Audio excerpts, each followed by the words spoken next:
What's up, guys? Welcome back to the School's Out podcast. I'm your host, Kendra Checketts, and today we are here with the one and only Aidan Zerbini. School's out! School's out! School's out! Beanie, what's up, guys? Beanie. Kendra, I brought you something. Oh, no. Yeah, dude. Watch this. Oh, here we go. Some Barstool Sports, Pink Whitney. Oh. There's a catch, though. What? You got to take it on the podcast. Oh, Jesus. Mm-hmm. Spittin' Chicklets. That's what it says on the side of it. That is actually perfect for you. Spittin' Chicklets. Oh, my God, yeah. I didn't even know it said that. Kendra Chicklets. Kendra Checketts. This is hard to open. It's like wet. Ew. Okay, we'll just open it, please. I'm trying. Ooh, wait, no, actually smell that. What the fuck? Smell it. Oh, I don't mind it. Oh my God. Okay. I am Alright. not good at taking shots. Shot. Take it. Ah! Oh my God. Ew, oh my gosh, dude. I'm gonna drink the rest of it. Hold on. Okay. I'm so sorry. Oh my God. Okay. That was really strong. Don't throw up. You know when your mouth gets all like watery? That's what just happened to me. Okay. Yeah. It's hot in here. It is kinda Anyways. hot here. Thank you. Yes. For my gift. Of I course. appreciate that. Anytime. So this is Aidan. Aidan's one of my really good friends. He also is coincidentally my guitarist for my live shows and all of that fun stuff. Why don't you tell just a little intro about yourself, about you? My name's Aidan. I'm Kendra's guitarist. You're more than just Kendra's guitarist. Born and raised in Vista, California. Dropped out of college. Same. Play music. Same. Try to write music. And, you know, philanthropist, entrepreneur, if you will. No, I don't know. I don't know what to say about myself. Entrepreneur? Yeah. What do you mean entrepreneur? Just investing. In what? Yourself? Yeah. There you go. Well, that's the best thing to Self-help. do. Yeah. Yeah. Yeah. Absolutely. I knew this was already just going to be Oh, I so know. Me Me too. Because Aidan and I are so close. Oh, you can see my legs on there. Hold on. Aidan is looking at himself in the rear view. This is what Yeah. you were talking about, being able to look at yourself there. No, this feels weird. Okay. What's up? What's up? Aidan, for the people, Aidan is, so I'm an only child. I don't have any siblings. Okay. And so Aidan's the one person that's like the closest friend that I have that if they were my sibling, it would be Aidan. Yes. So I consider Aidan to be literally like my little brother. Yes. But not biologically. Sure. So that's why for me, I was like, Naturally. wow, this podcast is going to be really interesting. Because this is literally just, I just don't know what's going to come about from this. No. Yeah. Great things, obviously. Of course. But I just mean like, Yes. it's going to take a little bit to get there, but For it's sure. okay. For sure. So, okay, we'll talk about first. So you do music. Mm-hmm. Aidan is the lead singer and guitarist in a band, San Diego local band called Winnabego. Why don't you talk about that a little bit? Winnabegos. Talk about it. Talking about her. No. Everyone's talking about Yeah, we her. started about 3 to 4 years ago. All the other guys in the band are kind of like friends from, you know, when they were kids. Kanan and Keyshawn are brothers, and then they met Andres soon after. And then I met Keyshawn in high school, so then we started a band. Before that broke up during COVID. Started Winnabego. It's kind of like indie pop, indie rock with some synth in there. But yeah, it's been fun. It's been good. We're just playing as many shows as we can and trying to write good music. But yeah, please check us out on Instagram, the band Winnabego. Yeah, I'll tag everything whatever. below Yeah. as well. For if you guys are watching on YouTube, you guys can click on the link Yes. and go check that out. That's actually how I met Aidan, Mm-hmm. was because so Josue, who was on last week's episode, Mm-hmm. who I've known for like 7 years, randomly called me was like, what are you doing? And I was like, I'm in bed. And he was like, I'm going to this show. Do you want to come? Mm-hmm. And I was like, you know what? Sure. Great. Where's the show? And then the first thing that comes out of his mouth is, it's at church. Yeah. And I was like, oh, all right. Is this like a Christian band? And he's like, no. Like they're doing this. Like, it was like a festival kind of thing. Yeah. I think. I honestly don't remember what it was, but all I know is it was like around Halloween and we were just playing a show. And so I invited Josue that day. I was like, dude, come out if you're free.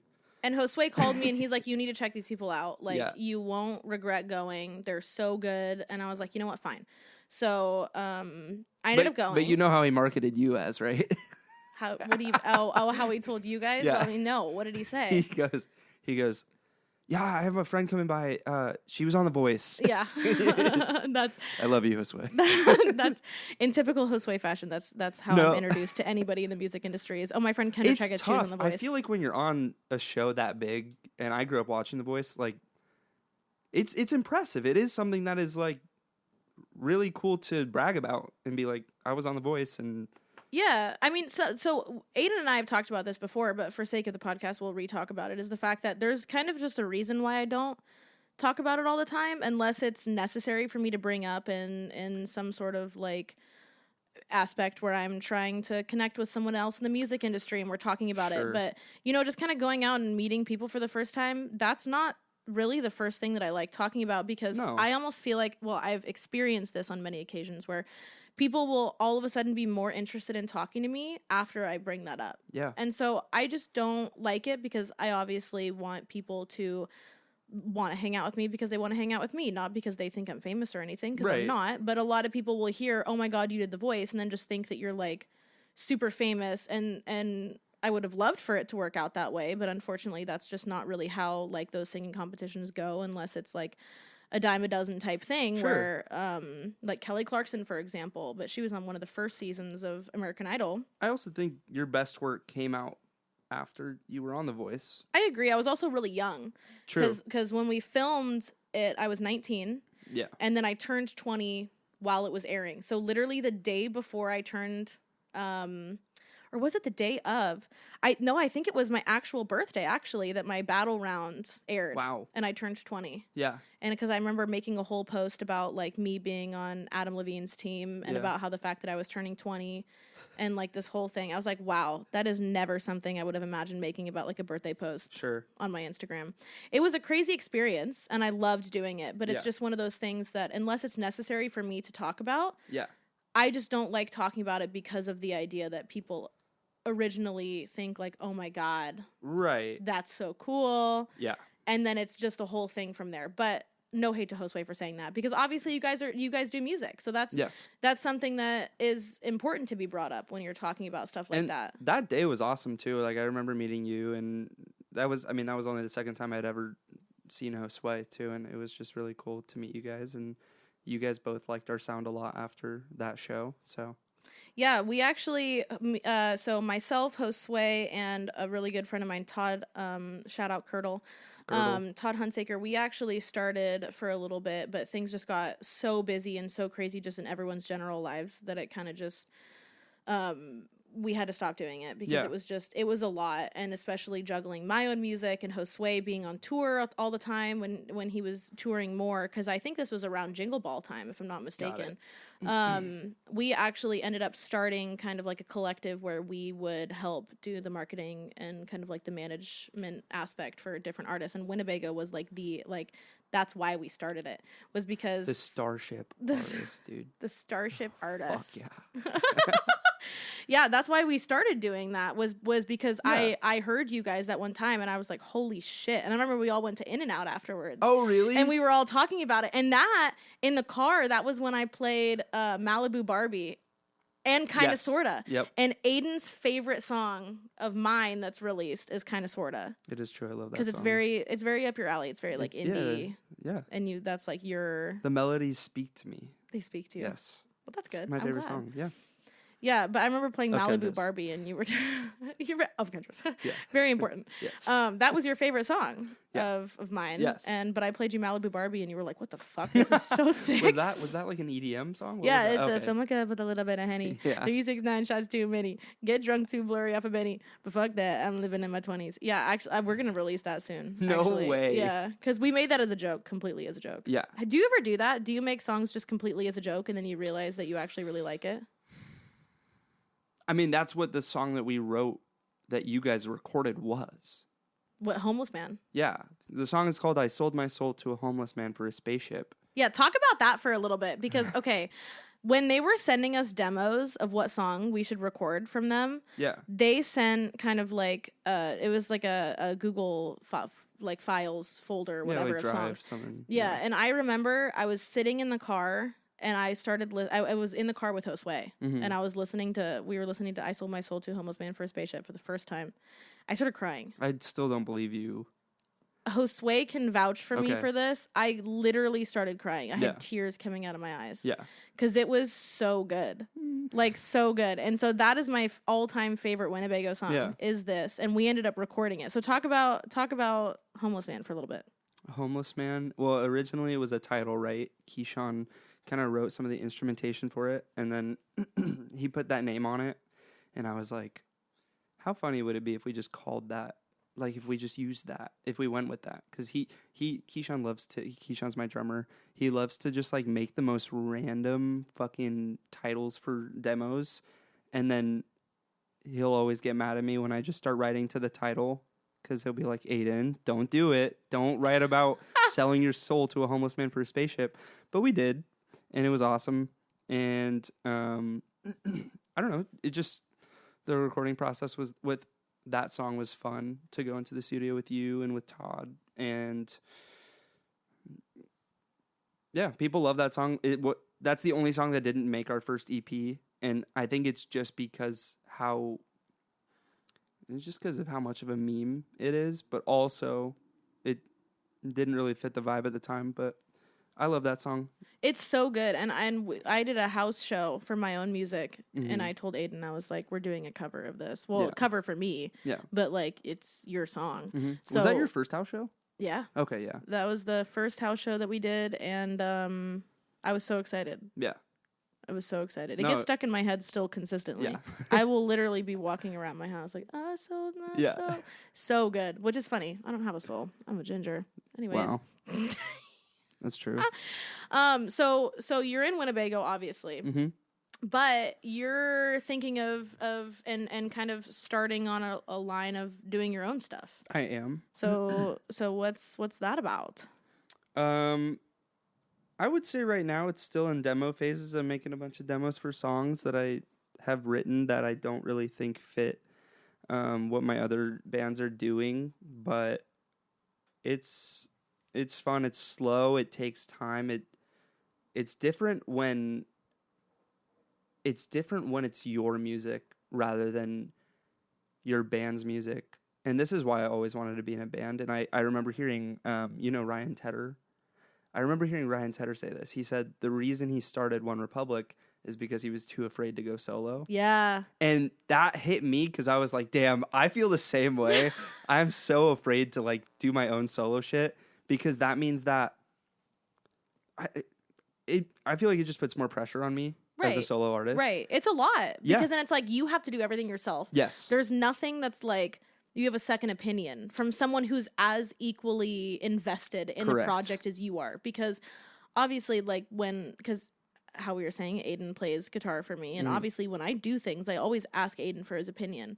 But, and I try to make it very like as a collective of all of us. Yeah. So like with Ryan, who is my drummer, I tell you guys all the time, I'm like, this is like, I don't want you guys to think of this as you're playing for me. Like we're playing all together, whether or not Yeah. we're technically a band or not. But that's the great thing about being in a band. I feel like it's good because then everyone's like equally in it to win it, you know? So it's not when you're showing them things and when you're doing things like that, you can show them and they also want what's best for the band. It's not just For sure. And I think too, it's like, I don't know, I'm writing these demos and I have so many demos of songs that I have, and it's like, I'm just afraid because my own internal conflict is telling me like this isn't good enough or whatever.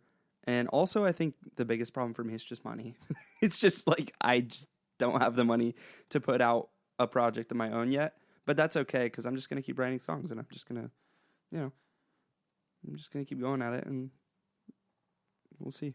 That's the best thing to do is just keep writing, because honestly, it's almost better that you have that roadblock, because that'll kind of force you in a way to continue writing a bunch of stuff. Yeah. So then when it comes time to record and produce all this stuff, That's you're true. going to have so many different things to choose from, and then you can choose from your best things that you have. Right. Which is great. Yeah, true. And I think I'm still trying to figure out what style of music I'm going for and figure out what my actual sound is. And that's a huge topic for just like all the groups I've worked with, and with Winnabego specifically, like just figuring out what sound you're going for is very important. And I don't know, it usually ends up a little different than you expect it, but in a good way. Yeah. Who would you say are your, at least thinking right now, who would you say is your kind of like inspirations for other artists, for your own artist project that you're working on? Yeah, I would probably, there's a bunch of artists that I like that I've like met mutual friends through, and they're artists that I feel like deserve more credit, but they're not as well known.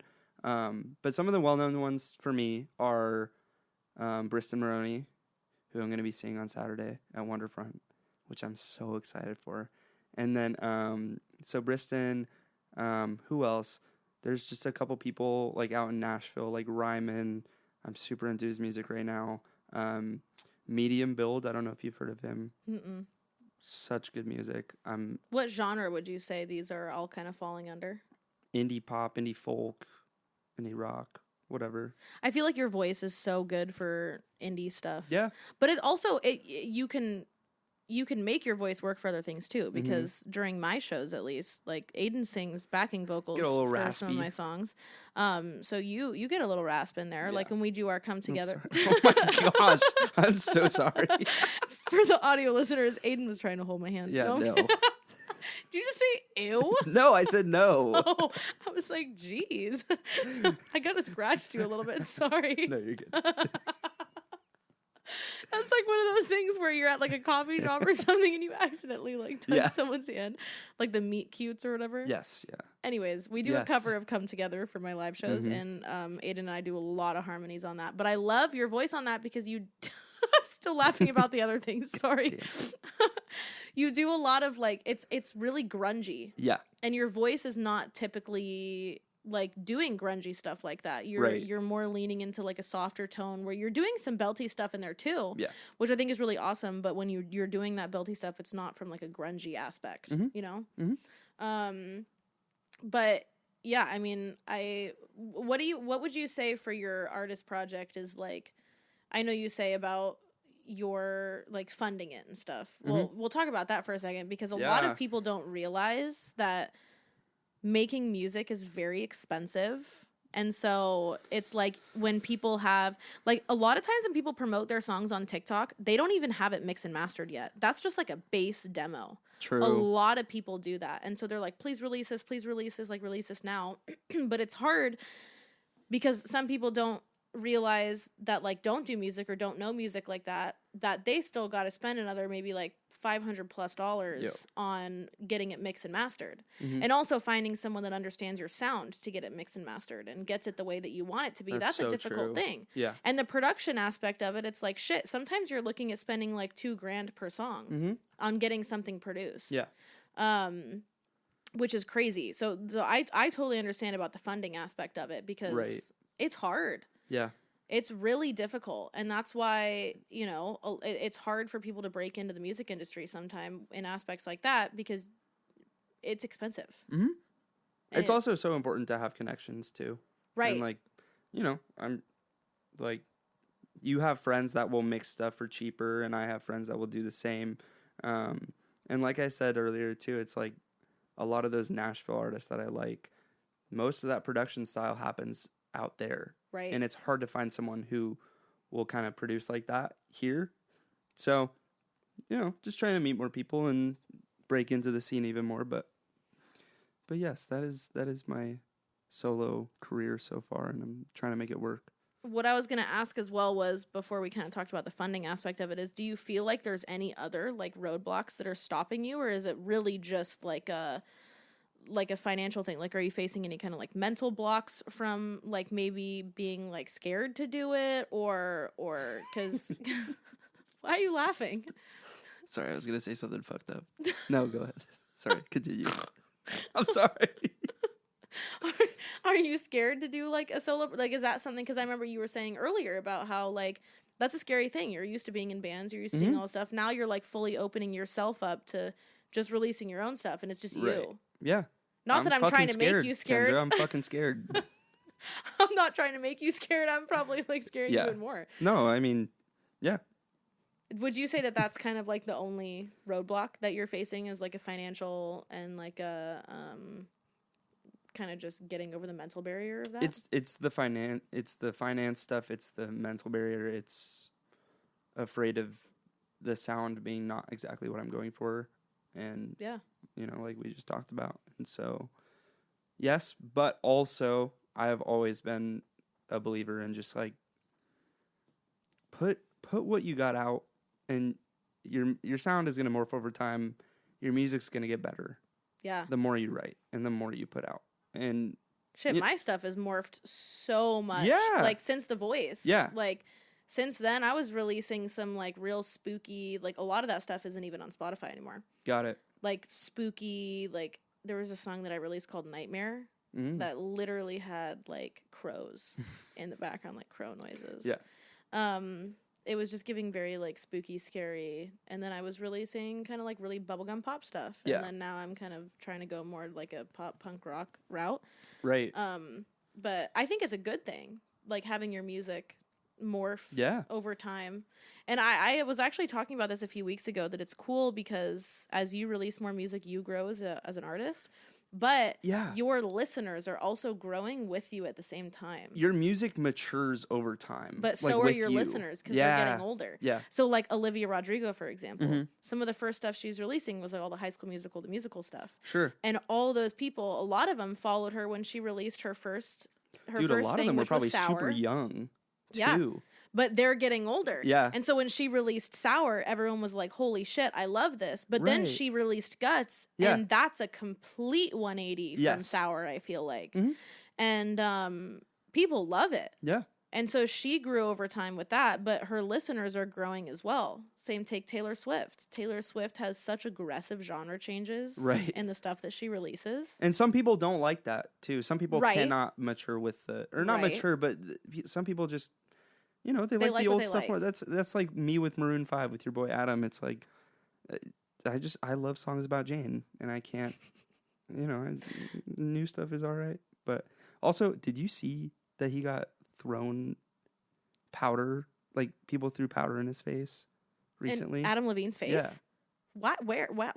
I don't know. Like, what do you mean powder? You know how like drugs? I don't know.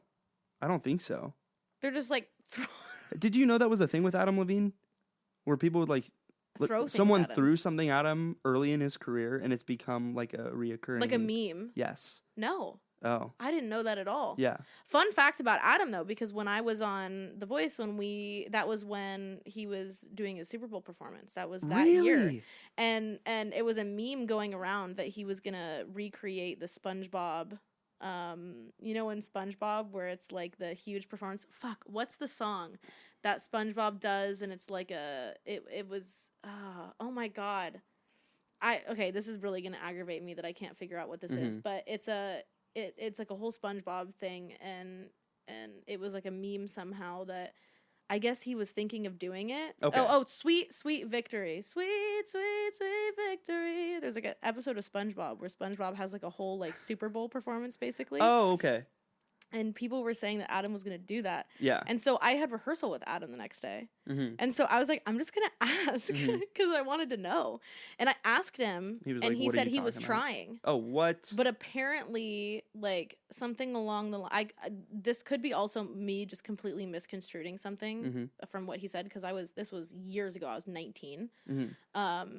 or I was 20, I guess, just turned 20. But from what I remember him telling me was that he said that he was trying to do it, but like couldn't get approval on it for some reason because it's not his song. Yeah.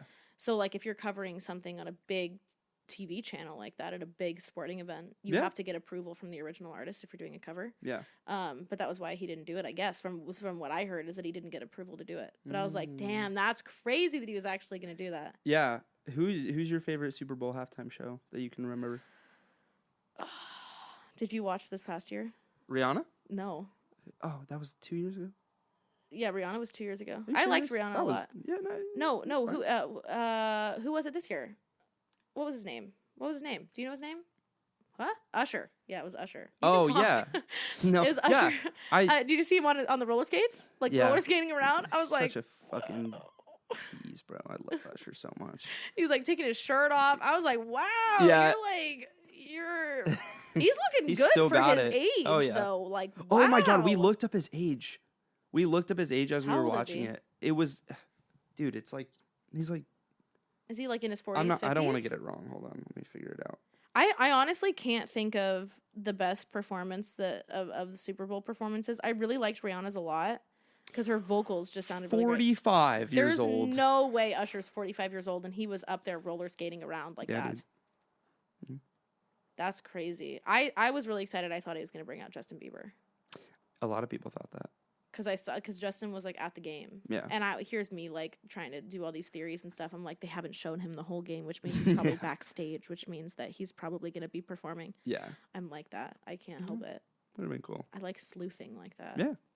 But no, I honestly can't think of one that I really liked. Who was it that like jumped at the very end? It was like Shakira or something. I don't think it was I don't Shakira. remember. It was someone and literally at the end of it, she just like, woo, like spider monkeyed like off this like huge part of the It was stage. probably like Lady Gaga or something like that. No, it wasn't Lady Gaga. Well, No? actually, it might have been Lady Gaga. I don't know. Hmm. Who's your favorite Super Bowl performance? That was a good one. I liked. Didn't Prince do one recently? Oh, I have no clue. I mean, within the past 10 years, I don't watch football. I don't except watch for Super football Bowl. either. That's the only So reason why are we I watched talking the about Super it? Bowl. You brought it up. I know, I did. No, I brought it up technically. Okay, well. But no, I didn't know that about Adam, that they were throwing powder in his face. That's really strange. No, it sucks. I'm going to have to look that up later and figure out why they were doing that. Yes. Because I'm actually kind of curious about it. Me too, because I'm not informed either, and I just said it to you. So. So we were talking about kind of like maturing with Yes. your listeners and stuff like that, and I really do. I think that's a really big thing that's happening now in music because so many people are transitioning into different things. What do you think about Noah Kahan? Love him. I love him. I think it's. I don't know. I feel like folk has kind of gone out of style within the past few years, and I feel like he's doing a good job of bringing them back and mixing it with pop, and he's having a bunch of cool artists on too. Right. And yeah, I genuinely love his music. So. With your own original music, what would you say is your actually honestly just as a broad thing before we get into the nitty-gritty of it. Okay. What's your songwriting process? How do you, not when you're in the room with anyone else, because I know that when we write stuff together, it's kind of like meshing our two ways of writing together. Right. What's your go-to? You're sitting alone, you're working on a song, you're making a song. What's your go-to? How do you write it? How do you come up with the ideas? Just break us down with it. Coming up with ideas, I am a huge melody person. That is my favorite thing about music, is coming up with different melodies for songs, and that's why lyrics is a little harder for me, because then I feel like I make the melodies and then I have to fit lyrics into them. But whatever. Sometimes I'll write lyrics too, but usually I will be either at work, on the can, in the shower. That's crazy. I wrote the melody and a lot of the lyrics for the chorus of Blase while I was peeing. Yeah, dude. You're getting it all out, You really are getting it all out. And so I will write that, and then I'll just make a voice memo. And while you're on the can. Yeah, sure. Can, shower, postal office, whatever. And I'll put that in a voice memo, and I'll just leave it there for like 2 days, and then I'll come back to it. My songwriting process is not anything like impressive. It's just like kind of random. I like the way that you write though, because when you write, it's like you don't really, something that I love doing when I'm writing and that I kind of force you to do when I'm writing with you is to word vomit before. Yes. And you don't do that. You No, I just keep it all inside. You just start going. But like there's not a line that you write down that's basic. Every line that you write down is like, I don't even know how to explain it. Every line that you immediately write down is just like this big metaphor of just like stuff. And it just all flows together. And I don't understand how your brain works that way. How you can, one, remember any of these things. Because I really have to, like, word vomit a bunch of stuff down before. Because then, like, halfway through, if I don't, I forget what I'm even writing about in the first place. And then it turns into a completely different song. Yeah. Like, halfway and that through. happens. That happens. So that's okay. But, yeah, I mean, I've always had trouble getting out what is in my brain. Like, I've just always had struggle with that, like, whether it's just speaking to people, writing messages, whatever. And so that's why I feel like I have a love-hate relationship with songwriting specifically, because it's like I have it all in my head, and I'm like, I even know how I want it to sound. Yeah. But for me, it's just so hard to, like, get it on paper, get it on Logic or whatever. And so sometimes I'll word vomit, but it's more like phrases that I'll write down in a note, and I'll just backlog that for later down the line, and then I'll be like, oh, I remember having this. But yeah, back to like how I write, it's just, you know, it's like melodies, and then I'll put chords to it and go from there. I don't know. That's crazy that you do melodies first. Yeah. I can't do that. Yeah. I have to do sometimes I'll come up with a cool melody and I'll try to fit lyrics in, but usually it's like the melodies and the lyrics come at the exact same time. Well, that's what I like about your songwriting, because you always tell me, like, I'm rushing to put down the guitar, or I'm rushing to, like, put down melodies, and you're like, no, Aidan, stop. We need to word vomit for like 10 minutes and just come up with a bunch of shit to write about. Yeah. So a bunch of things to talk about. And it helps with formulating the actual message of the song. Right. And I think that's a huge thing with writing with other people, because I have some episodes lined up with some songwriters that I work with. Yeah. More specifically, her name is Anna. I love her.